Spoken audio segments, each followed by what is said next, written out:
He's been saying weird shit about like going to heaven and stuff. So it's like, I mean, he always says weird shit. So it's not necessarily, you can't really read anything into anything he fucking says. People are always trying to figure this, what he really means. It's like, the people that are right, it's like it's the last person he talked to. If it's just like an open mic. If people come up to me and they're like, hey, I need to get up or blah, blah, blah, it's like, I'm going to try to help them because they came up to me.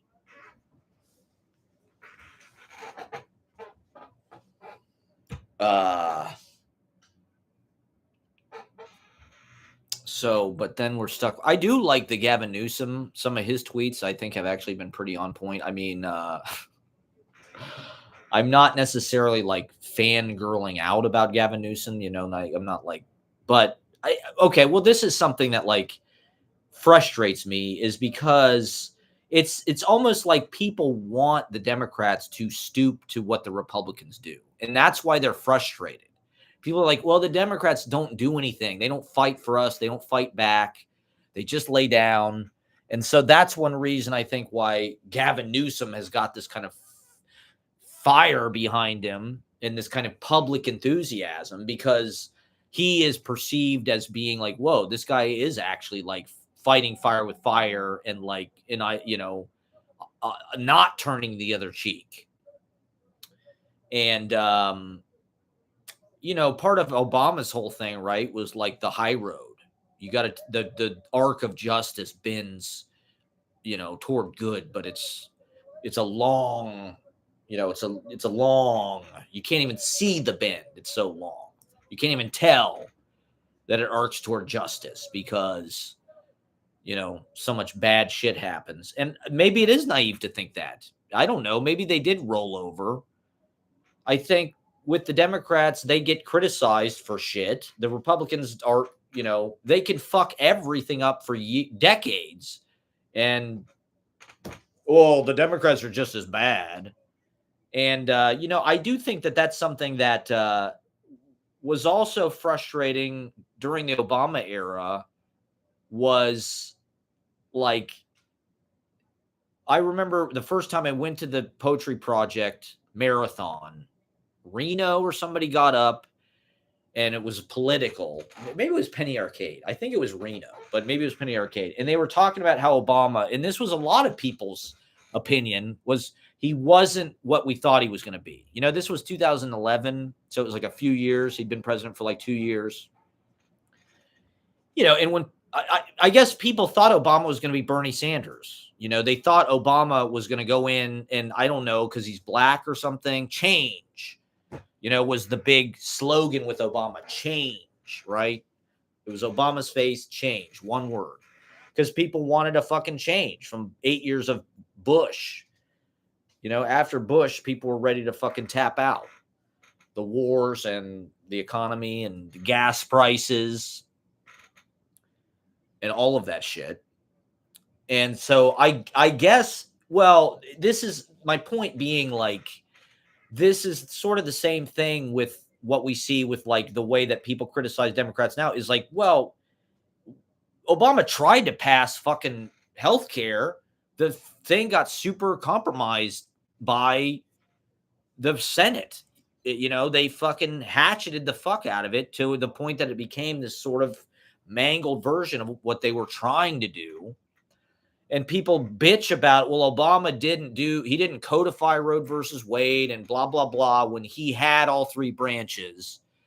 And they're just not really, I just don't think that's really fair. It's like when he got elected, there was not necessarily this fury to go in and like kick the shit out of the Republicans like maybe there was now a little bit further down the road when they fucked him out of a Supreme Court justice and, they repealed Roe versus Wade, and the Republicans over the last couple decades have really not been playing fair, and they've gotten dirtier and dirtier, and they've tilted the whole fucking game to the point where really the system is broken because the Supreme Court can just rule any goddamn thing in Trump's favor. And he's basically invincible at this point. Like this tariffs thing, right? Some lower court just decided that the tariffs are illegal. And so they're not going to obey that. They'll appeal it. They'll go to the Supreme Court, and the Supreme Court will decide 6-3 that the tariffs are legal, and just like they do with every fucking thing with Trump. And so we really do have a fucking dictator. The Democrats, it's almost like they're mad. But that is part of why you are on the left, is because you're a fucking good person. I don't think that is like being a pushover, like obeying the fucking rules of the democracy. Now we're in like this squabble where it's like, well, Texas is going to gerrymander all this shit. So now California is going to gerrymander all this shit. And New York is going to gerrymander all this shit. And it's like, okay, we do need to fight back. I agree. But I don't think it's like weak that, people trash Obama like he's George Bush. Obama did these fucking drone strikes, and Obama wanted to be Ronald Reagan and this and that. And it's like, that's just not, like he's definitely as good as a lot of the other fucking presidents. And yeah, he could have been more liberal, I guess, but the Republicans are so fucking right wing, and they're trying to stop up the works as much as they possibly fucking can, that it's like, it's not just like he can do all of that. He can't just be like, okay, there's free healthcare for everybody, and okay, we're gonna do the codify Roe versus Wade and blah blah blah. It's like, there would have been a lot of blowback because the Republicans have this whole fucking media machine set up, and brainwashing people through Fox News. He got crucified for wearing a fucking tan suit. Like, what do you think would have happened if he tried to, I don't know, fucking nationalize Intel? What do you think would have happened if he tried to do any of the left-wing shit Trump does? Buying fucking huge. Didn't George W. Bush buy a bunch of GM? Or didn't they give, or was that Obama? That may have been Obama. He gave GM a big bailout. But, that wasn't really looked at as 2008. The Bush administration authorized a $17.4 billion bridge loan to General Motors to prevent their collapse and stable the U.S. auto industry. See, that's another Republican socialist. That's corporate socialism. We're going to buy Intel. That's, if Obama tried to do that shit, I'm going to buy 10% of Facebook. I'm going to buy 10% of ChatGPT. Actually, you know what? The government's just going to take over Facebook, Twitter, Instagram, YouTube. It's going to be state-run media now under dictator Obama. The Obama years were pretty chill. See, this is what I don't get, is like, the odds are that we're going to have, yeah, it would be great if we had a fucking Mamdani was president. Great. Yeah. But like, it's way more chill when the Democrats are president. We don't have to worry about all of this shit. And it's just a simple decision. You just go but people want to make their lives a living hell. And the other half of the people are so fucking stupid. They want this. They just want to destroy the whole thing because they think it's bad. Trump is going to go in and kick everybody's ass. Anyway,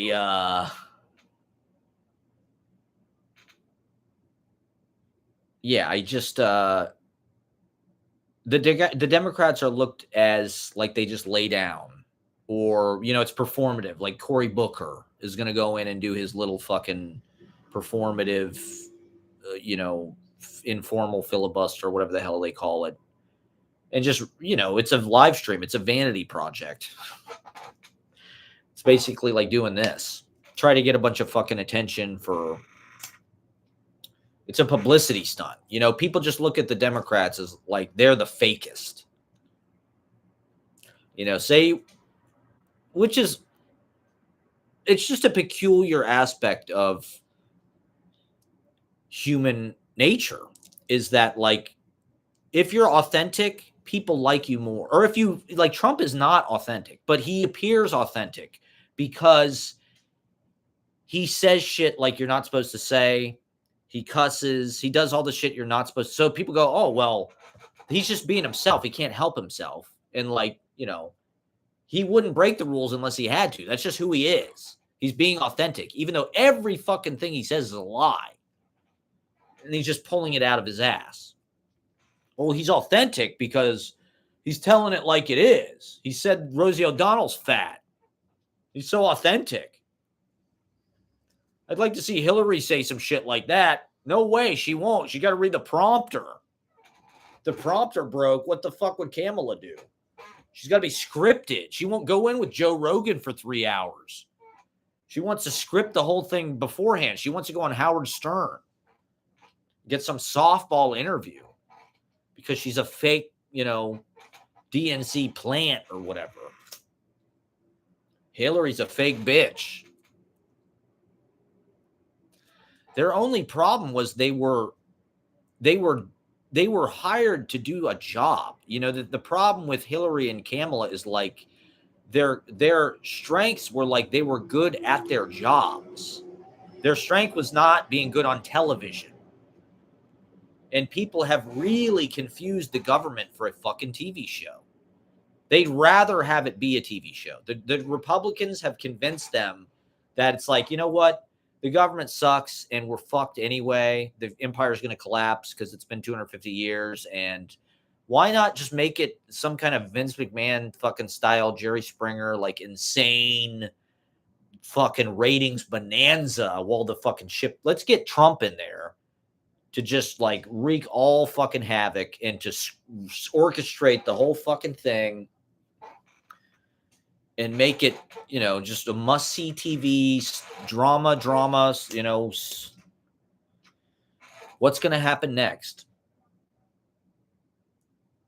And he's hilarious, his little dance, and he's always saying funny shit and tweeting funny shit. Bush, it was really the same thing. It was like, oh, we like this guy because he's funny. He's like, the way he fucks up the language, and he's kind of dumb like us. We like that about him. He's dumb. He's not pretentious. He's not some fucking phony, pretentious intellectual. Oh, somebody took away the like. I had 2 likes. Now I've only got 1 because I started talking shit about George W. Bush. But it was really the same thing. George W. Bush, it was like he was an entertainer that people confused. They didn't want Al Gore. Al Gore was boring. And Al Gore claimed he invented the internet. That's why he lost. Because they slimed him. He's a robot. He's a robot. Al Gore is so boring. We don't want a boring president. This is America. This is America in the HD internet age. We need big ass fucking titties in the White House. We need 9/11. We need war. We need cowboy comedy. We need Darth Vader. The government sucks. We want small government. The Republicans have been shaping perception in a way that just like has nothing to do with their actions. Their talking points are all about small government, conservative, when in fact it's quite the opposite. All they mean by small government is cutting taxes for rich people and regulations. That's all they mean by small government. The government actually gets bigger. The government should not be involved with fucking intel. The government should not be invading LA, Chicago, New York. The government should not be fucking throwing people out of the fucking country who like have lived here for decades. I'd say that's all pretty fucking big government, if you ask me. And they spend shitloads of money. Anytime the Republicans get in power, the deficit explodes. You know, they've been saying shit. That's a talking point about government spending. It's just like, we got to cut these government entitlements and these programs. We got to cut. It's like they cut the taxes, but they increase the military spending and shit like that. All of the bad shit, the national security stuff, the Pentagon, and they actually spend shitloads of money, and the deficit explodes. So the only people that complain about we're $37 trillion in debt, the people who are always complaining about that are right-wing people. Every fucking time. The debt clock. We're $37 trillion in debt. How are we going to pay that? My children are going to have to pay that. It's like, well, the Republicans did it. They're the ones who run the deficit up. They believe, like, look at Trump. He believes in debt. He loves debt. He's declared bankruptcy 6 times. It's like a fucking strategy for him. So if you're going to complain about the national debt, like the blue states are the states that pay all the taxes. And I think they're waking up, in that sense, like, I do think that maybe the Democrats do need to show the red states, how it is actually going to shake out, because we basically subsidize them. New York, California pay all the fucking taxes. Illinois, other places as well. And a lot of these fucking red states take out way more of the federal budget than they put in. And so, yeah, maybe they do need to fucking just see what it's like. Just try to stand on their own 2 feet, and what it's like when we pull when all the smart people stop fucking subsidizing them. They're fucking self-harm. That's like the most frustrating part of it, is like these people are voting against their own best interests. Like Donald Trump is tricking people into voting against their own best interests by lying to them. That's what con men do, right? I mean, it's fucking the Music Man.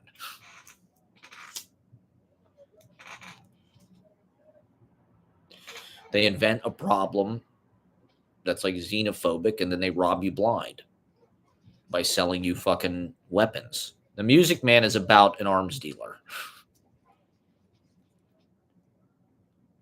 Selling them uniforms and sousaphones.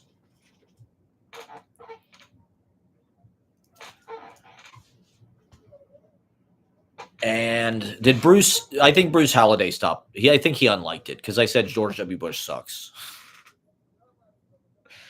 I mean, a lot of my friends are Republicans. A big part of the Republican image is this like masculine identity. It has nothing to do with like George W. Bush had this identity of like he's this fucking Marlboro man. And a lot of the policies, I'm a conservative.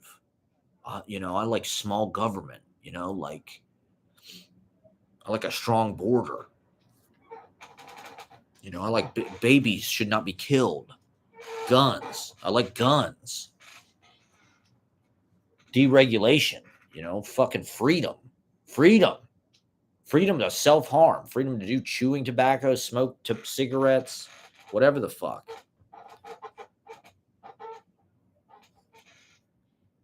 And I don't know, it's it's just an image. What they're really doing is like fucking all those people over. Like they're taking away all the rural hospitals. They're taking away all the fucking programs, that try to reach those people, because the rural areas are like fucking poor. And so we're just trying to help them. It's like, having some fucking partner or something that's just like self-destructive, and they're just like lost. You're trying to help them, but all they do is like they just fight you.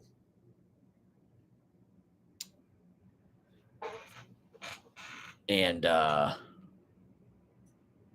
don't know. I guess it's been pretty chill politically for the last. Well, Congress is out of session, and all I did was watch the It's Pat movie. What the hell else happened? I mean, I haven't done this in a couple weeks.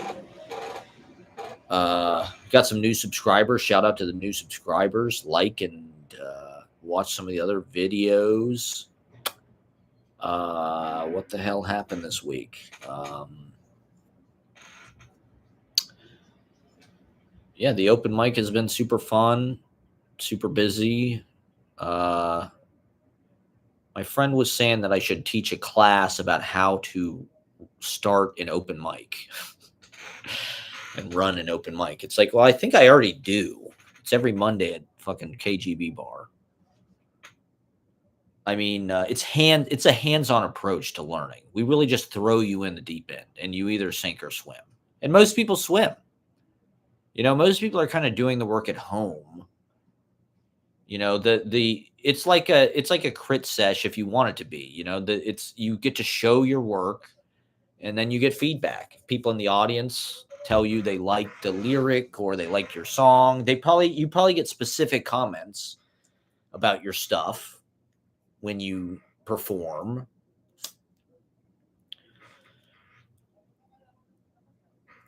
I don't know. It's just different. I wouldn't say it's better or worse than like a workshop. I think there should be like a workshop component. The idea is like you got the open mic, you've got the workshop, and you've got what is the other fucking thing? The magazine. You got like a print thing. That's like your basic like literary kit. So it's like, you can in the workshop, you can talk with people, you go under the hood, the nuts and bolts, the screws, get real specific, and it's more of like a private group circle kind of thing. You can teach, you can teach about poetry, you can read stuff, you can do writing exercises, so you can kind of guide the direct, the growth or whatever people are doing. And then the open mic is like, it's scary to get up and read, especially in public where it's like, you don't know anybody and they're just normal people. They're not necessarily your friends, all of them. And so, I think sharing the work in that way is a fun, and, it's one of the parts of the poet life. And, it's just a good way to get started. People from the open mic come to the workshop. People from the open mic meet each other. It's also a salon. The open mic is a place to talk. It's a gathering. It's a place for people to make friends, get people for their magazine, get people, for their own reading series, curate from, people you see. It's a way to sample everything that's out there. And, with the open mic that we do, it's like you got music, you got comedy, you got poetry, you got clown shit, you got all kinds of stuff. And so, a lot of times these people are locked into their own, and they want to be, frankly. I think a lot of poetry people they just want to be in like their little, cool kid reading that has the, couple dozen people from the MFA kind of whatever circuit who are I don't know, kind of like bought into some kind of upper echelon of curation or something. I just don't really fit in with that stuff. I've never really been good at like projecting that I'm like some kind of hardcore cool art person or something. Like I find those people kind of fake, to be honest. And it's like you kind of have to be fake. You have to like participate in whatever the group think is at the moment. And you have to get these, it's like those people are not going anywhere, and so it's like, I Love Dick. A lot of Chris Krause's stuff is like about that. Like Chris Krause, I Love Dick. It's like her whole thing is about how everybody in the art world hates her. And so her life is over, basically. And so she has to buy all this real estate and move to LA. That's what she does because she failed in the New York art world. She didn't get the couple dozen or whatever people that you need to have, because that is that world. These people are not going anywhere. It's like they have their little, and New York is full of these nests. There's thousands of little artistic kingdoms in New York where these people are the gods, or these people are the gods, or, this is the pecking order. There's comedy fucking kingdoms, and there's music, and there's Saturday Night Live, for Christ's sake, and there's Lincoln Center, and there's this open mic, and there's a fucking comedy open mic, and there's, the Comedy Cellar or whatever, and there's whatever, Bowery Poetry Club, and there's millions of fucking, and there it's like a Venn diagram. There's overlap, Poetry Society of America and Poets House and Infinite, Brooklyn Poets, Spoonbill, fucking whatever the hell it is. Everybody's got scenes and scenes and scenes. It's kind of overwhelming, to be honest. When you actually take it all in, it's like, Jesus Christ, there's so many fucking people from everywhere constantly coming in and constantly leaving, constantly falling out. And, these are the baddest people on earth. There's what, 9 billion people on earth. So you get some pretty fucking amazing people that come here. People that are fucking tall, great looking geniuses who are willing to play the game, and their parents are rich. And so, Austin Butler's here, for Christ's sake. How are we supposed to compete with Austin Butler or any of these people? And I don't know. You don't necessarily need to pay attention to that stuff. It's also just an opportunity to just like have your own thing amongst all of this thriving. You can't see it all. I heard somebody say that the other day, and I think that that's true. The thing about New York is like, you really can't, it's not possible to do everything. Even in one, like even in poetry world, it's not, a lot of cities, there's probably one poetry thing a night, if that, or, maybe once or twice or a couple times a week. New York, there's probably, 3 or 4 or 5 or 6 or 10 poetry things any given night that you could do. And that's fucking poetry. Think about how many fucking comedy open mics there are, how many gigs there are for bands, how many gallery openings, whatever the hell it is. Podcast tapings, 92nd Street Y, whatever the fuck, network TV shows, fucking Colbert, for Christ's sake. And so it's exciting to be amongst that just like insane panoply of just like simultaneous, just this pulsing, all these little rooms, people broadcasting and dancing and singing and performing. And it's just crazy. It is almost like this fucking Tin Pan Alley. But the whole goddamn city is like Tin Pan Alley. There are performance rooms like literally every fucking place, around you, like rats in the walls. And I just think that's super exciting. That's why I'm so drawn to this place, I guess, because it's like, as a performer, it feels like the ultimate plenitude of just the boards. What do they call that? There's a theater term. There's like a theater nerd term for it.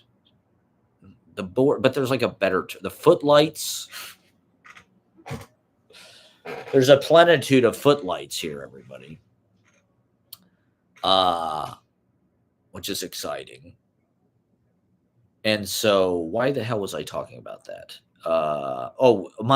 Take my class, okay?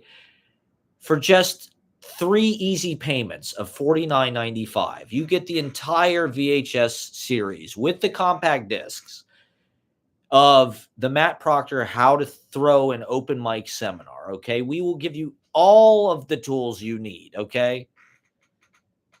Order today and we'll throw in a free poetry chapbook.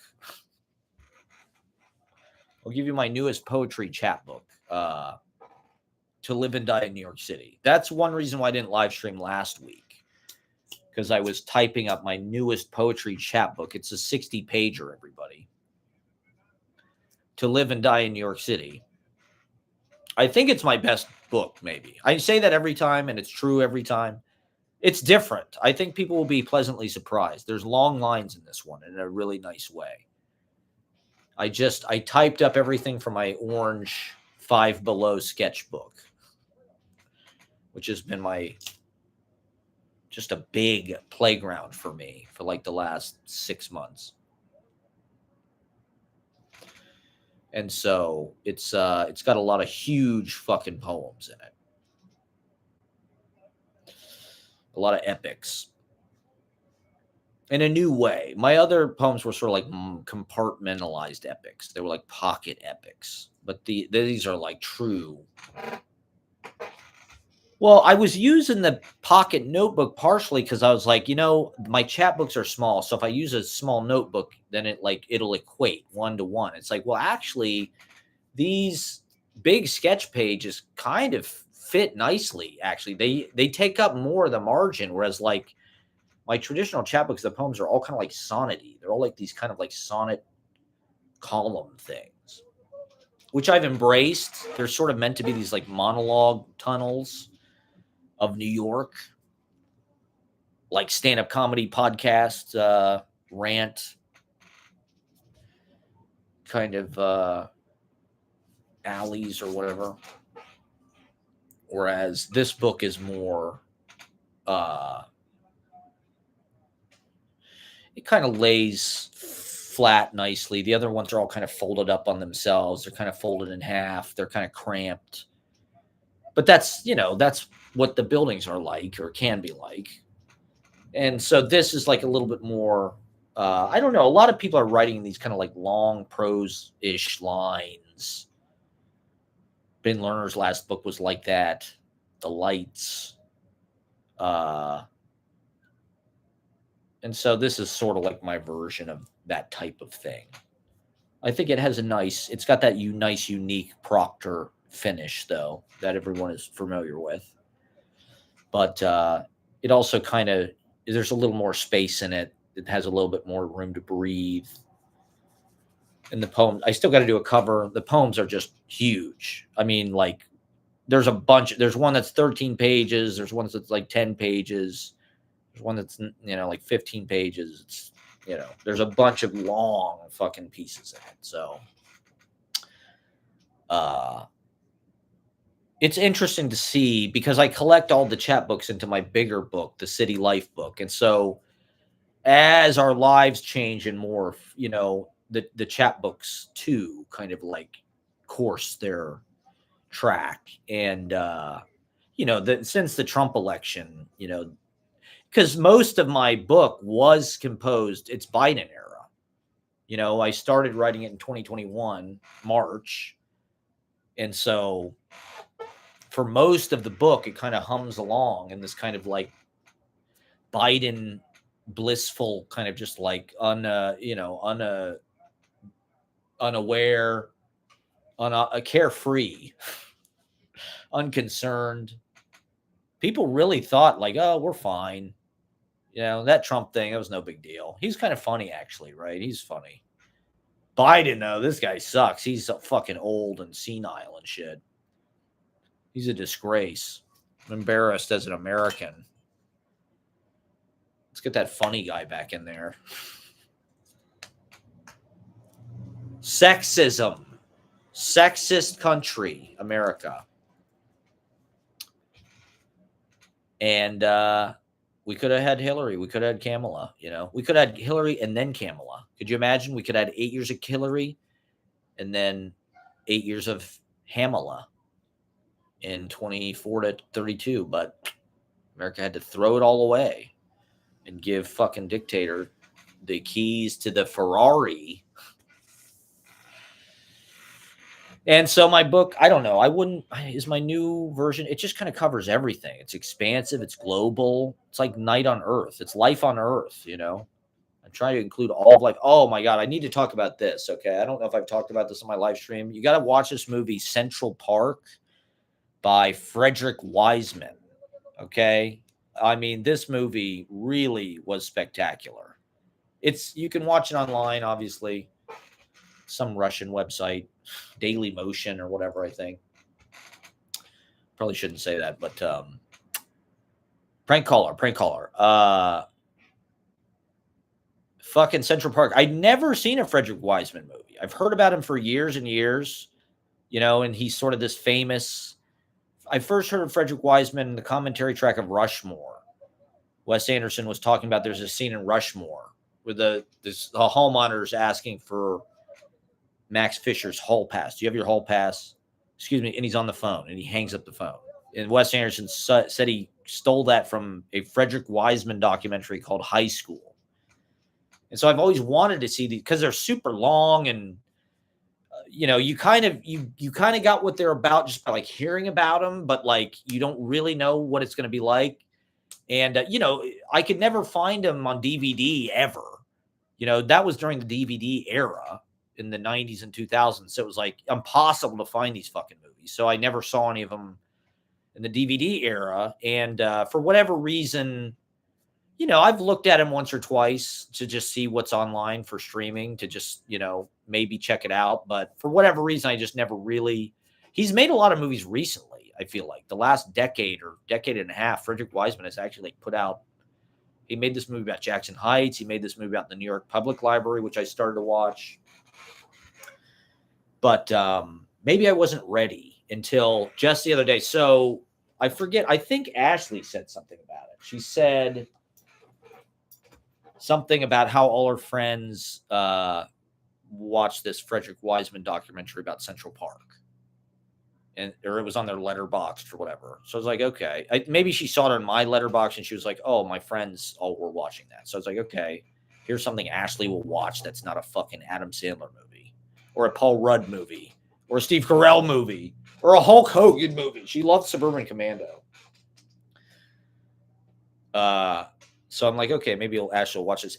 But this is also what I want to talk about is my own personal kind of obsession with Central Park for the last few years. And I feel like Central Park has almost been like my unit of study or something for like the last 3 or 4 years. Like Central Park has been kind of the one running thing, and discovering it and spending time there and just like, I don't know, meditating on it. It's an iconic thing. And I don't know, it's like it's like something I'm into, it's like a hobby is like, just like discovering Central Park. I don't know, something about it, something about the nature in the city and the way that it's just woven into Manhattan is like, I think really powerful. And it more so than Prospect Park. Prospect Park is beautiful and amazing and, is its own masterpiece. But Central Park, it's a little easier to get into, I feel like. It just feels very seamless to me. It's so fluid between the city, and you can get through it pretty quickly. Prospect Park is kind of a rectangular, or I don't know, it's almost square. It's like this funky kind of lopsided parallelogram square type shit, rhombus. It's like a rhombus type or something. Central Park is iconic. It's simple, it's elegant, and it kind of has it all. It has all these worlds in it. You know, there's the reservoir, and there's the conservatory water, which is my favorite place, and then there's the, you know, the pond or the ramble or whatever the fuck that is. You know, there's the Harlem Mirror.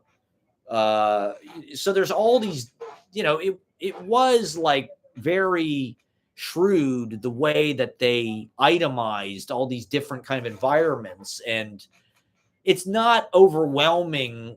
You know, like Golden Gate Park. I thought when we went to San Francisco, that's why we spent the first day, because I thought it was going to be like Central Park, where it's like, oh, you just go through it and you walk the whole thing. It's like Golden Gate Park is fucking massive and it's wild.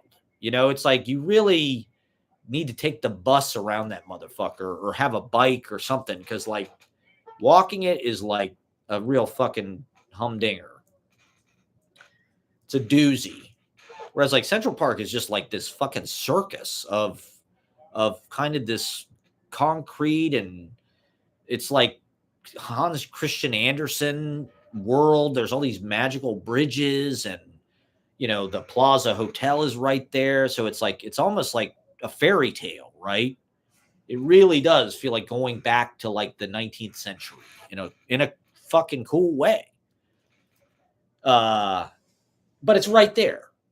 And so the buildings are, you know, very present. The whole amusement park of Manhattan is kind of like visible, like fucking Coney Island or something. It's like it's all lit up and flashing and red and green and yellow and super talls. And but then there's the Pierre and all the Upper East Side kind of fucking apartment buildings and shit. So it's, I don't know. There's a San Remo with the dual towers. So it's like there's all this kind of like New York, kind of like classy, you know, Salinger fucking kind of like comfort or something, and grandeur, and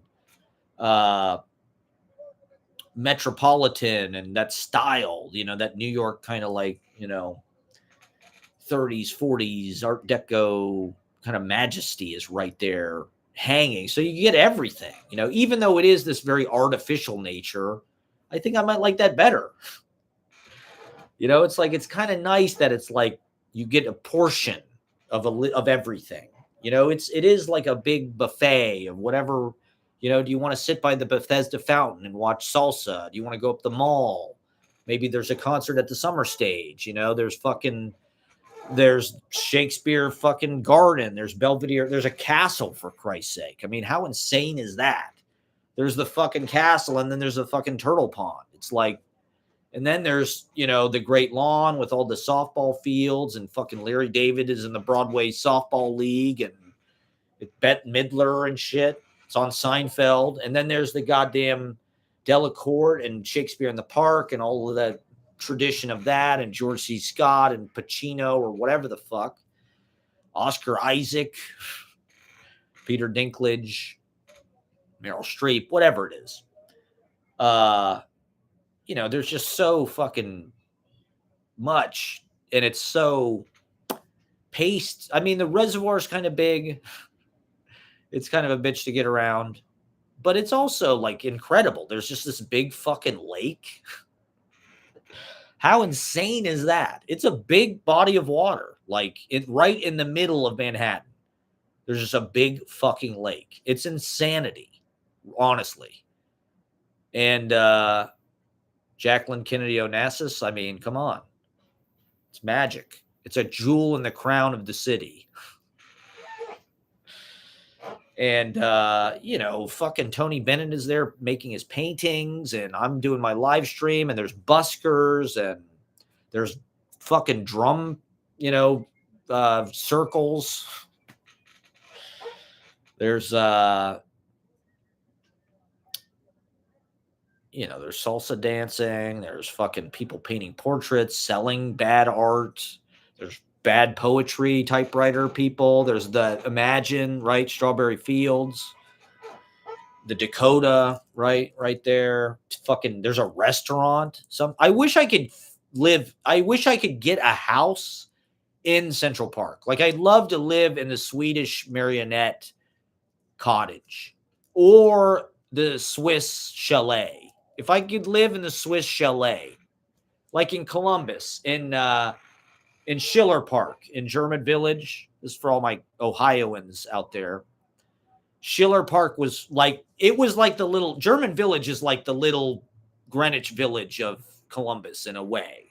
It's this beautiful fucking neighborhood, very walkable, cobble streets, and these unbelievable brick houses. And there's a park, Schiller Park. I used to go there when I was a little kid. We lived there when I was a little kid. My dad used to take us to the swings and pretend that we were kicking him in the face. Every time we'd come up on the swing, he'd go like, ugh. It's probably still the funniest thing I've ever seen. But in Schiller Park, there is Shakespeare Theater, where I did, that's where I did the Scottish play in The Tempest back in the Columbus days with Actors Theater. But Actors Theater has this little house in the park where they have like rehearsals and I don't know, they keep costumes and I think maybe their offices are there or something. So my dream was always to live in the Actors Theater house in Schiller Park. I never, of course that never happened, but if I could do that in Central Park, if I could live in the Swedish Marionette Cottage, that's my greatest dream. How hard would it be to live there? I mean, it's fucking huge. They couldn't find you. If you went out there with a fucking sleeping bag or like got one of those like fucking larvae fucking caterpillar things that like you could string like hammock sleeper bag things. It's like a hammock tent sleeper bag. Put that in a fucking tree. How would they find you? It'd be a killer fucking, I mean, it's my favorite place really to go. I don't know why. I'm just obsessed with it. It's a great place to work. It's a great place to write, people watch. There's a fucking zoo, fucking animals. There's goddamn seals. It's insanity. There's fucking bears probably. There's that clock thing. You go to the Carlisle. You go to the clock. You go to the fucking, they had pickleball. They got a fucking swimming pool up here, right? The Harlem Mere is very nice. I've been exploring this area more. Typically, because I was walking there on my way to work, usually. I would walk, we're on 109, so I'd walk basically the whole goddamn park down to like 57th Street. And it's great. I mean, Jesus Christ. I mean, it's only like a 45-minute walk or something, maybe an hour. And that's nothing. And it's like you see all this variety of stuff, all these people jogging, riding bikes, fucking hiking, whatever the hell they're doing, walking their dog. And so typically I would just go straight down as fast as I could because I love the conservatory water. That's my favorite place. There's little tables there. You can sit by the fucking sailboats and shit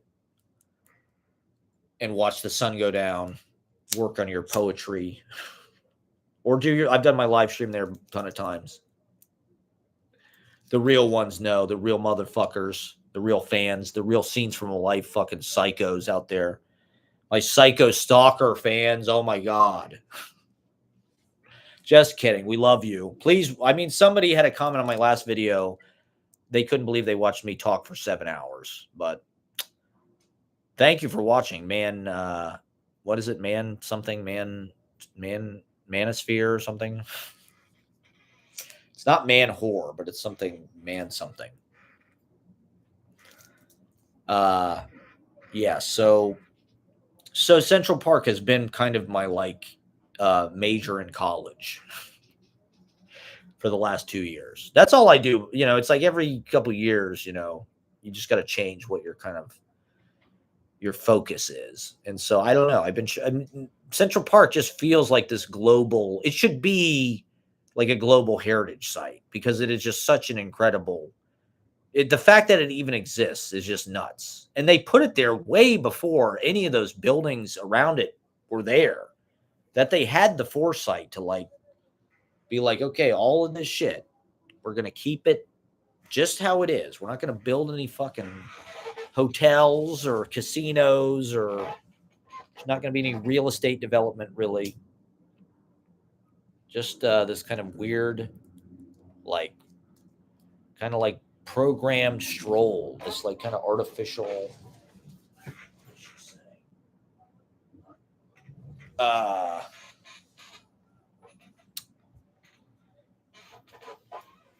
and I just haven't gotten tired of it yet. I don't know. It is a place where you feel like you could just like lounge, right? Like nowhere else, everywhere else in the city is concrete, and there's very few places you can even sit, right, for free or anywhere for that matter. Everything is kind of anti-homeless architecture, and there's no tables. Central Park's like there's rats everywhere. That's what sucks. As soon as it gets dark, there's these giant fucking rats. So you kind of have to leave, but the fact that it's just you can go and sit there, and so I guess it is a little bit of a relief, right? Like New York is so concrete and so just like pavement and in your fucking face, and everything is like kind of closing in on you. You always have walls around you, so it's nice. But it's like Frank O'Hara says, right? You can't even enjoy a blade of grass unless you have a subway handy. I mean, it's like Central Park is the ultimate example of that, where it's like, fuck it. We're just going to bring the fucking nature here. Just bring the forest here. We'll just build one. We'll build our own. This is New York. We'll build our own. We'll make it how we want to make it. We'll make it fucking huge.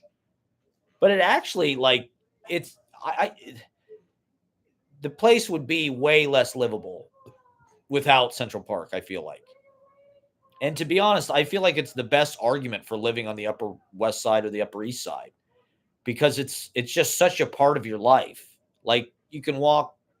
The other day when I went to the eye doctor, I walked to the 6 train. It's on the Upper East Side, but it's like I walked through fucking Central Park to get there. Like, not bad.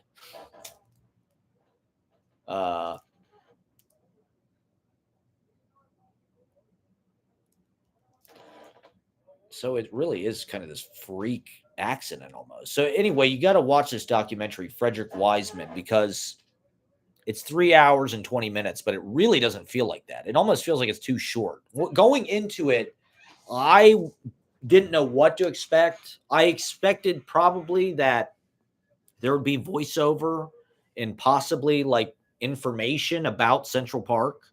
Like I was going to learn, like a documentary, right? It's going to be like, oh, Central Park, blah, blah, blah, like Ken Burns or some shit.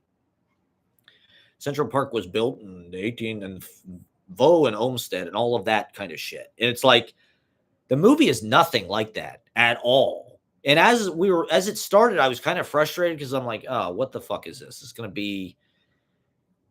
be 3 hours of just like no, like, there's no intermediation at all. That's kind of what was so like shocking to me about it, is it's like, it's so much like my vlogs have been, where it's like, I've taken out all of the like,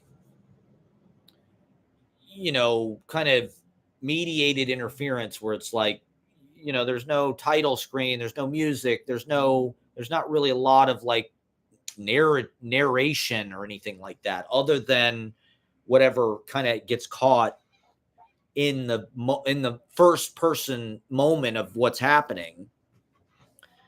And so the movie is really, really beautiful, and it's so intuitively put together. It's edited a lot like The Clock, the Christian Marclay movie. I feel like he had to have been influenced by Frederick Wiseman stuff, because it's just the editing style is just so similar, where it's like, basically the movie is structured like it's just a lot of fucking B-roll, first of all, which, like, it's Central Park. So it's like, it's all this amazing, like, shots of people in the park, whatever, picnic, lounging.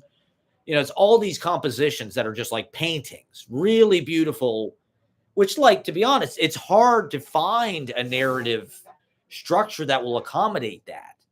Because B-roll is typically something that's like non-narrative. It's just like, well, we need a shot in case we need something to cut to, or it's a cutaway, or it's something the character is talking about, so we're going to cut to it. So it's like, it's especially in a feature narrative or something. It's like the B-roll is probably, going to be very brief. Whereas like documentary, it's like, or even just as somebody who shoots film, it's like that's part of the fun for me is like, oh, that's really nice looking. Like when I was in high school, we had our stepdad's VHS-C camera. And part of the frustration was like you never had a script, right? You're supposed to make these narrative movies, but it's like so we would just go outside and like film the road. I just thought this atmosphere is so powerful. I just want to capture this. I just want to capture, but I don't have a script. I don't have a scene. I don't have like an idea, but like I still just want to make a picture, right? And so it's hard sometimes to find like a narrative that will accommodate that type of just description or something almost. It's just like beauty for beauty's sake. But this movie really tells the story through that, where it's like you're seeing the park, you're seeing all these different dimensions of it, you're seeing people work. One of the big themes of it is like people pruning, cutting branches, cutting leaves, building paths, laying bricks. So you see all the maintenance, you see the behind the scenes. But then it'll start with like sort of B-roll of different kind of vistas in the park or whatever, and then it kind of zeroes in on like a scene. Maybe it's like a tour guide talking about Shakespeare, or maybe it's like there's all these like board meetings in the movie where it's like he goes to the board meeting, you hear the community talk about what they want to do about the fucking tennis house or whatever. You hear, or like there's another scene where it's like all these society people talking about how they take care of the park and their ideas for what the park should be, and their it's a fundraiser or something. So it's like a lot of it is weird because it's like administrative. You're seeing like political hearings or the council talking about it. But you start to realize like that is where a lot of the kind of like stakes of our society and the drama of our society is. Is in these kind of administrative places. Like it's almost like the movie is like a portrait of like a Robert Moses or some kind of like, big, you're seeing like a system, you're seeing like it's Central Park. Here's how it works from top to bottom. It's like, it's the maintenance crew. It's the fucking politicians. It's the fucking society ladies that fundraise for the whatever, beautify the park or whatever. It's the fucking, it's all of these different social strata, the people who use the park, there's a lot of jogging in it, right? Because that was like a craze. And I would say the big theme of the movie is AIDS, actually. And I would say it's very respectful and like pretty forward thinking about gay culture, because it was made, I think, in the late 80s, like 87 or something, which like that was the height of, Reagan was still president and silence equals death and all of that. And it was a plague. And actually in college, for my directing class final exam, I directed this short play, Terrence McNally. It's called, what is it called? It's about, it's Andre's Mother is what it's called. I think they made a movie of it. And it's, it's a 10-minute play. The whole play it's a funeral for this guy, Andre, who died of AIDS. And he was an actor. And so it's his partner and his family, his mom, his sister, and I think his uncle or something. And so they go through one by one. His sister talks, his uncle talks.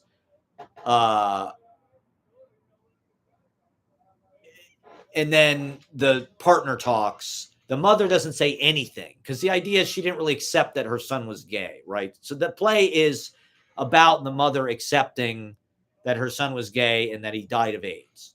At the end of the play, they're all holding balloons. And so they say their piece and then they let their balloon go. And so the end of the play, the partner character gives this huge monologue about, I don't know why you don't accept us or blah, blah, blah. And it's crying, super dramatic. And he lets his balloon go. And it's like, oh, I fucked it. But it takes place in Central Park. Did I mention that? That's the whole reason I'm talking about it. It takes place in Central Park. Andre was an actor in Central Park. He did Hamlet and blah, blah, blah. And so The play takes place in Central Park. I directed in college at Ohio State. And so the end of the play, the mother lets her balloon go and sort of makes peace, right? That's what that symbolizes. It's like she's making peace. And it's sad, you know. I'm tearing up just thinking about it. My director, the teacher cried. The teacher of the class cried. He said it was one of the best directed pieces he'd ever seen in his classes. So it was a success. It was the end of the school year, and we did it outside the Drake, right on the riverbank. The Olentangy River goes right by the Drake. And so we did it right on the riverbank. And the actress who did it, Christina Koff, was fantastic. She was a very good actor. All of the actors were great. Raymond Caldwell was in it. He was fantastic because it's a lot of dialogue. And it was just for a fucking stupid undergrad class. So it's like, I asked these people to be in it, and like, you know, it's a lot of dialogue to memorize for a 10-minute play. Most of the play is him talking. They were all great. Barbie Papilios and Alan Woods, who was a professor. He was in it. It was a miracle that it all came together because we only rehearsed like once or twice. And it came together like, it was like actually kind of incredible looking back. And at the end of the play, the actress, everybody leaves the stage. She's just sitting there with her balloon. And so she starts crying and she lets the balloon go and it flies away over the river. And there's like this big tree. And I thought it was going to fly that way. You know, the end of the play is supposed to be her crying, watching the fucking balloon fly away. But it flew that way. And the actor was so smart about it and so good that she turned around and she watched it, you know, as it went. And it was just such an amazing picture. You know, it really was an amazing stage picture. And it was just an incredible way to end the year. You know, that was like probably one of the last theater classes I took. And it was just like, you know, there it goes. But it was beautiful. You know, really, I think people were like kind of surprised, actually. The reaction on some of the people's faces was like, they were pretty moved, I think. But I mean, the actors did a great job. So anyway, in this movie, Central Park by Frederick Wiseman, there's a scene where they're all holding balloons and it's like an AIDS walk. There's a scene at Pride, which like it's Pride in the 80s. You know, it's not like now where it's like Chase fucking Bank is celebrating Pride and there's 20,000 people in Washington Square celebrating Pride. It's like, you know, back then it was still kind of like, I don't know, a community thing or something. And so the real emotional running theme of the movie is sort of about that. It's about the AIDS epidemic. And well, I think that's part of what is incredible about the technique, but also like something I can relate to is like Frederick Wiseman, like he's telling the story almost like it's a play. You know, it's like Shakespeare. It's like a real movie. It's almost like watching The fucking Hills. As I'm watching it, it's like this fucking feels like The Hills in a weird way because it's like he's literally just showing you these worlds kind of play out just like Shakespeare would, where it's like you're seeing these society ladies and they're voicing their case kind of more eloquently maybe than a writer could. This lady had this really beautiful thing she said about how Central Park, it needs a frame. You know, it's a beautiful picture, but a picture needs a beautiful frame. And the fence or whatever, the wall of Central Park is kind of the frame. And it's like, it's meant to be so you can go in and out of it. But I thought that was kind of a nice, interesting way of thinking about Central Park. It's true. You know, it is like this rectangle. So it is almost like a big painting or something. And the frame, that simplicity of the frame, I think is part of what makes Manhattan iconic and unique and singular and what it is, as powerful as it is like this. The decision making is simple, like the building, but it's like it's strong. It's like Central Park. It's a fucking rectangle. It's 3 blocks across. It's 50 blocks down. Bam. That's it. Simple. No fucking bullshit. No weird shit. Like there's circles at each corner. There's transverse, right? You can drive across it at certain streets. So anyway, as a filmmaker, it's crazy because, I've spent the last 15 years as a videographer or whatever. And part of that is like you are making pictures and you're finding your story like through the B-roll and through what's just happening, right? It's like you've got an event that you're doing or whatever it is, like and so it's this living thing that you're just supposed to document and you're supposed to sort of capture like the story as it's happening. So it's like, Frederick Wiseman, I'm sure, had things planned out like, oh, I want to be, there's a Pavarotti fucking concert in it. And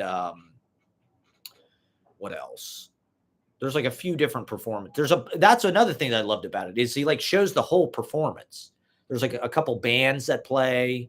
It's like he shows the whole fucking song. There's like Midnight Oil, that band is in it. And he shows the whole goddamn song. And it's like I don't think he was that particular necessary. I don't know the method behind it, but it's like there had to have been some sense of just like, oh, this is what happened. And so we filmed it and that became there's this one scene where this turtle is committing suicide. The turtle is like up on the Belvedere Castle, so they have to like wrangle it so it doesn't jump. It's like that's just something that happened. And it's like that's kind of like more poetic than something that would be in a movie, or I don't know. If that was in it's poetic, it's like, but it's the poetry of life, right? And so it's like that's the kind of stuff that I'm always trying to capture, or that was my goal in trying to capture in my vlogs, is like, you're sort of writing the story as you're living it, but you're also directing it and filming it as you're living it and writing it. So it's all one thing. And so it's like, Frederick Wiseman doesn't know exactly what the fuck these people are going to say or what's going to happen, or, maybe he didn't even know that band was playing, or, I'm sure he knew Pride was happening, but like, did he know that was going to be like what his film was about? Like, he probably had some cameras and just like went out into the fucking park. He probably had a calendar and like events and shit that he wanted to, ideas about what he wanted to see. But like, a lot of it is just like finding it as it's happening and having your antenna up and being able to be there and capture it. So it's like but it's also just using what you have. You have to use what you have, right? You have to use what's happening. It's not like a scripted movie where it's like, oh, we'll write a fucking scene that is going to tell the story. It's like, well, no, this is the living thing. What is the story? Oh, it's the people at the top. It's the society people. It's, it's the fucking groundskeepers. It's the people that use the park.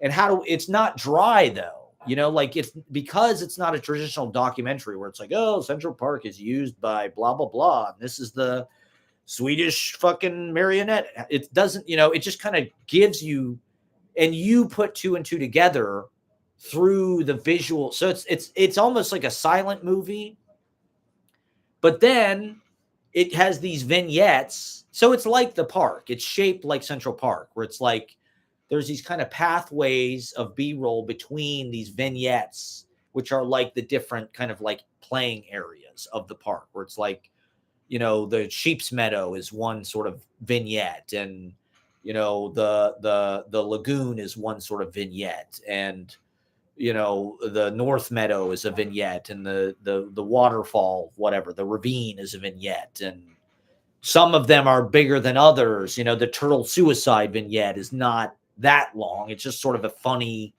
little interlude. But then, you'll see an entire fucking city council meeting or something or a board meeting where it's like public people can come and voice their. So it's like it's actually a really smart way to get this kind of like really big narrative.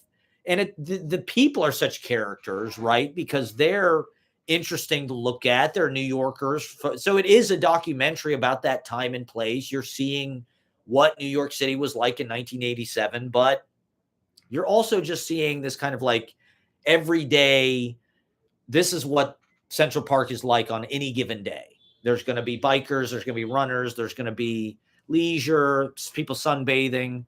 My one, I wouldn't even call it a criticism because the film doesn't necessarily set out to do this, but like my one thing that I feel like the movie is missing is it doesn't have the seasons. Like you really only see Central Park like in the green. And that's beautiful, but it's like part of the beauty of Central Park is like watching the leaves turn, the winter time, the way it's sort of like this photo negative of the summer and the activities. People are sledding and there's snow everywhere and there's no leaves on the trees. So it's like that's, to me, it's like I don't necessarily know that you can tell that story without the seasons. Like maybe they didn't have time, or that's the impression that I get. Is like I don't know how long they took to make this movie, but it seems like they probably shot it over one summer, over like a couple months, and shaped the movie out of. That's what I mean. Is like you could make that movie 10 times and you'd have probably 10 different movies. You could make that same movie now and it would have a different people in it. It'd have different sort of forces, and there'd be different items being discussed, different performances. um I like movies like that. Like there was this movie on YouTube, Life in a Day, where it was like people just sent footage in from all over the world and they compiled it into just whatever it was. And it's like, there's nothing that you could make that movie every day. But it really is a lot like The Clock, the way that it's sort of non-verbally, dials in on these sort of like pools of time and then kind of dials back out again and then shifts to another location and goes into that scene. And then there's these kind of interludes of just like really nice B-roll, really nice compositions, beautiful cinematography. And so it really did blow me away. And like, I just felt like I related to it a lot. And I think it's like a fan favorite movie. I think that's probably why a lot of Ashley's friends have seen it, is because like they've shown it at like Metrograph. Like when I Googled it, it's like they showed, and that's not true of a lot of Frederick Wiseman stuff. I think some of his stuff can be sort of dry because a lot of it is about like institutions and like mental hospital or and just, maybe it's a little bit more clinical or something. But I don't know. It felt like Mozart. I felt like I was watching like the rules of the game. There was something about it that just felt like very like brilliant and kind of enlightened. The way it just danced. It's just I don't know. I do think that there's something about that movie that's like life affirming. It immediately like shot to my like favorite film list. Like I love that movie. I would watch it right fucking now. It's like because it's like going to Central Park in a crazy fucking way. It's the next best thing. If you're not in New York, if you want to go to Central Park, like you can kind of just put that movie on and it's almost like the best, like film kind of composed version of that. The modern day version, I guess, would just be to like watch a live stream of like walking around Central Park or something. But to me, it's like you can see the craft and the form, and it's like it's very fluid. It's not like a typical documentary. It's more like a narrative where it's like cinema. It's just visual.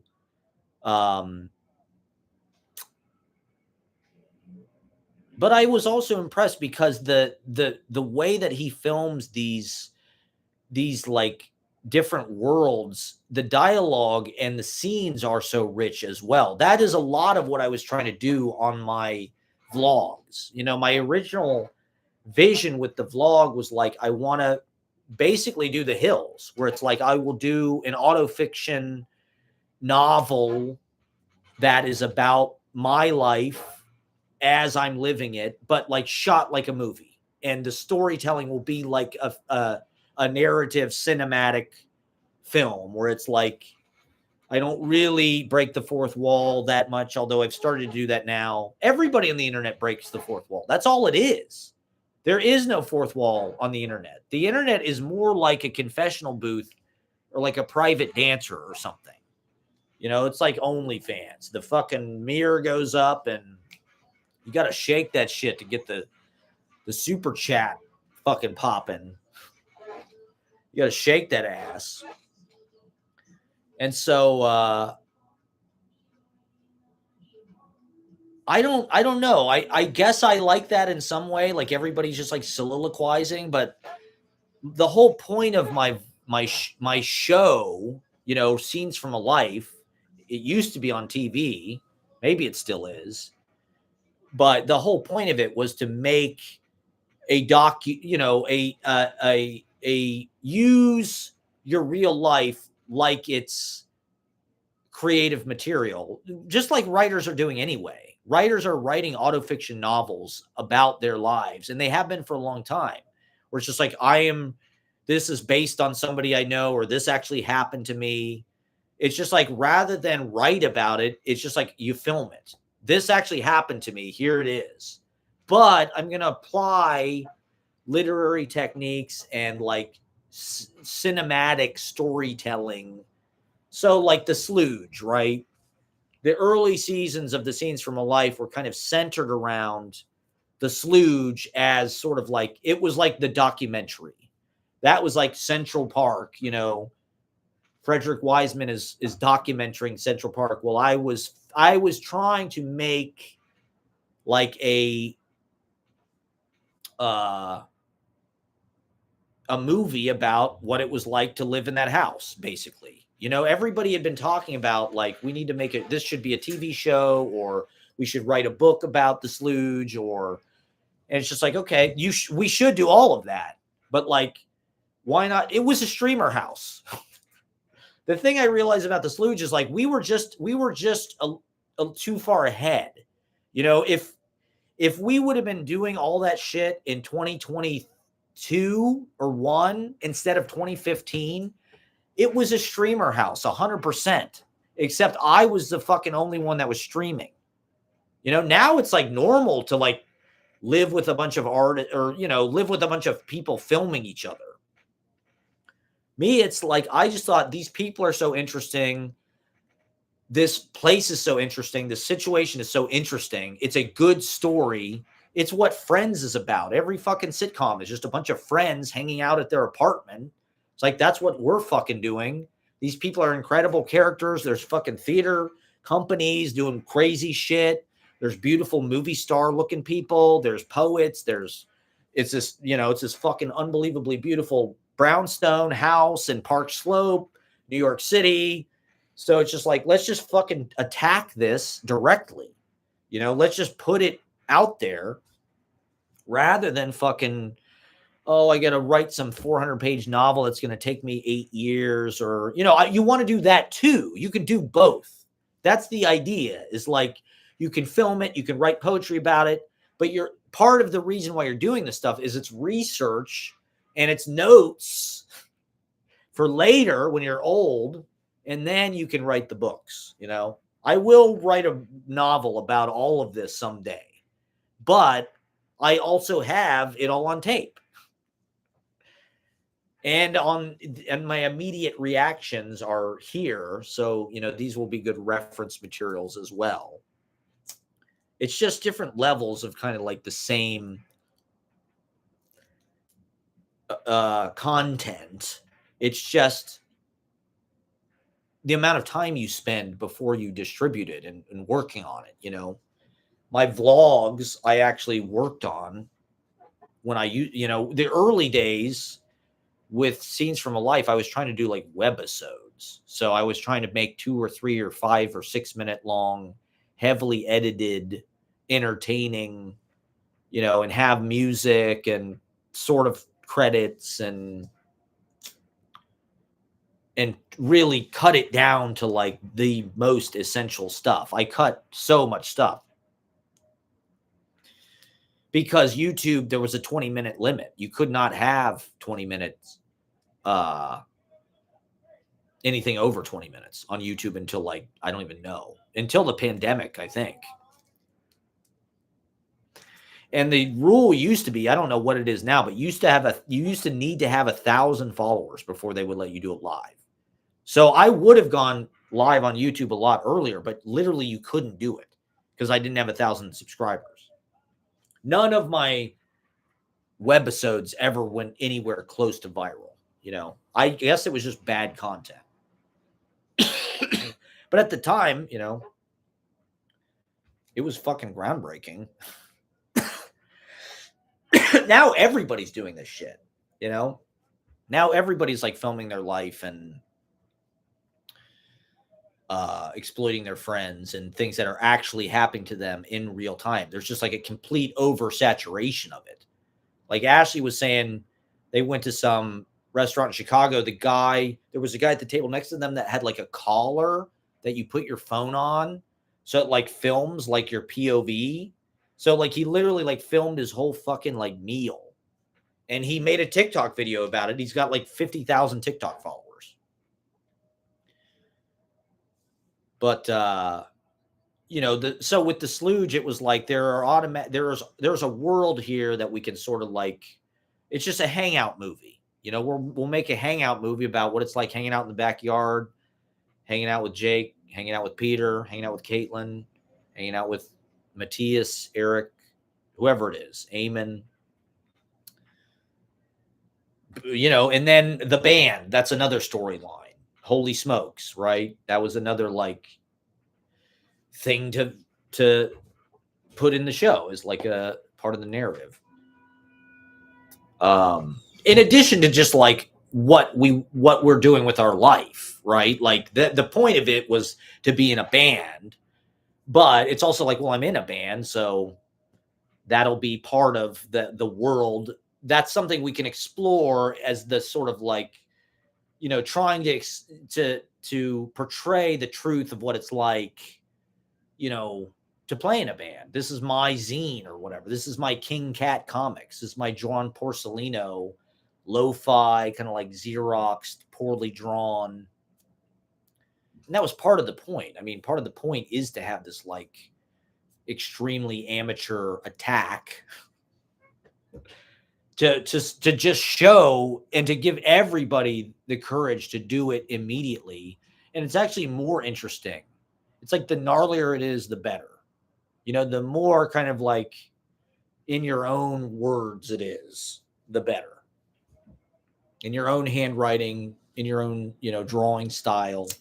Like John Porcellino, really not great at drawing. But he makes beautiful work, And he had a lot of comics about playing in bands and house parties and shit. A lot of his comics, it's like, that's what he lives for. He's got some crappy job. He lives in Illinois. And he like lives in, like, not even Chicago, like some fucking town in the middle of nowhere. And so it's like, oh yeah, we had a house party. Our band played. I drew a comic about it. It's like, fuck yeah, that is awesome. I put my top 10 favorite albums in the back of the comic. It's named after my cat. I made it at Kinko's. That was like so refreshing to me, where it's like so much of art making. It's like, it's got to be perfect. It's got to have this kind of really professional finish. It's got to be ready. You don't want to embarrass yourself. You don't want to. It's like, that's like mumblecore too, is more like that. It's like this kind of zine approach where it's like, we're just going to film this on DV cameras with our friends in our apartment. We're going to improvise the scenes, just use all of our own clothes and shit, play ourselves. It's messy. It's not like sloppy, but it's like, it's got that kind of dangerous, kind of improvised and pushing. I mean, a lot of those mumblecore films also like pushed boundaries. I couldn't believe how much nudity and sex. I feel like people today are very prude or something. Like, I don't know. I don't know everything that's out there, but what is the comparable thing to like mumblecore now? Is there a comparable movement amongst like Gen Z? I guess it'd be on the internet probably, but uh for me, uh hello. What? Okay. I'll be right there. Goodbye.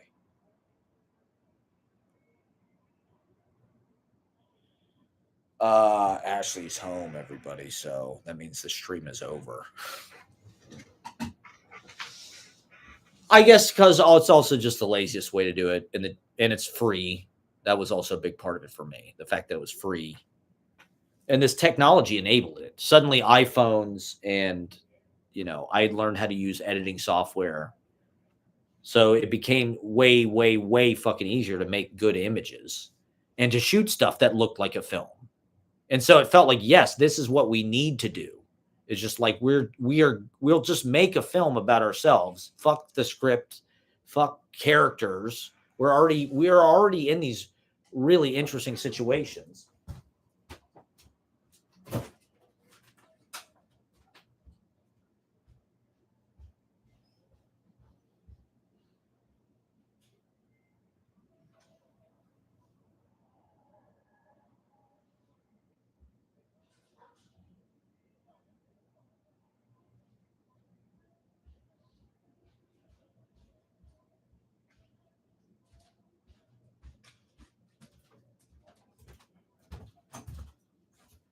The turtle is committing suicide, so why not just film that? You know. I like scripted too. I do want to do some scripted stuff. I wrote a script recently that was kind of an interesting little slice of life, so I might try to put that out there. But I just like it more direct. It's just get it out there. Get it out there as quick as you can, and you know, just film the turtle committing suicide. All right, thank you for watching, everybody, and we'll talk to you soon. Check out the open mic. Sign up for Monday. It's Labor Day. It's our telethon. It's only once a year, so